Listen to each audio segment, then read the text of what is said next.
لما قلنا ان الرسول صلى الله عليه وسلم بيقول انا ابن الذبيحين وقلنا ليه السبب، بدأنا القصة بقصة حفر زمزم. طب وهو ايه اللي دفن زمزم اصلا؟ تعالوا نرجع لقصة وجود زمزم من البداية بمعجزة من الله مع السيدة هاجر وابنها اسماعيل لما تركهم سيدنا ابراهيم في واد غير ذي زرع عند بيت الله المحرم مكة. لما نبعت زمزم في الوقت ده كان العرب كلهم عايشين في اليمن، وفي الوقت اللي طلعت فيه زمزم السد اللي كان معتمد عليه أهل اليمن كلهم أو العرب كلهم اللي في اليمن، سد مأرب، انهار.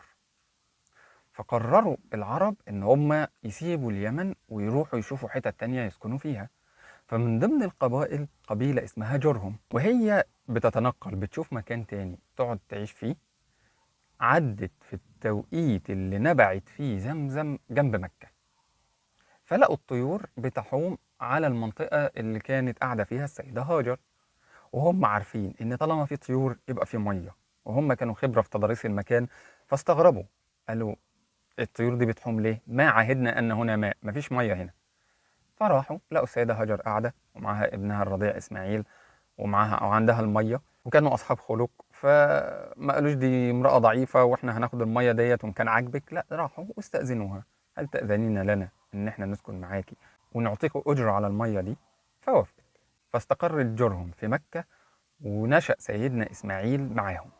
ومرت الأيام وكبر سيدنا إسماعيل وتزوج وبقى له ذرية وكبرت قبيلة جرهم ومات سيدنا إسماعيل. ومرت الأيام وحصل في مرة من المرات حرب بين جرهم وقبيلة اسمها خزاعة، وهزمت جرهم، انتصرت خزاعة وسيطرت على مكة.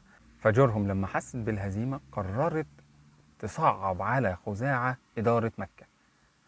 مكة عظمتها في الكعبة، لكن هي عايشة على زمزم مية، فدفنوا زمزم.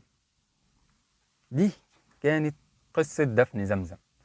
فلما سيطرت خزاعة على مكة ما لقيتش مية، فبدأوا يستوردوا المية من خارج مكة. واستيراد المية من خارج مكة كان سبب من أسباب دخول الأصنام مكة، وده اللي هنعرفه في فيديو تاني إن شاء الله.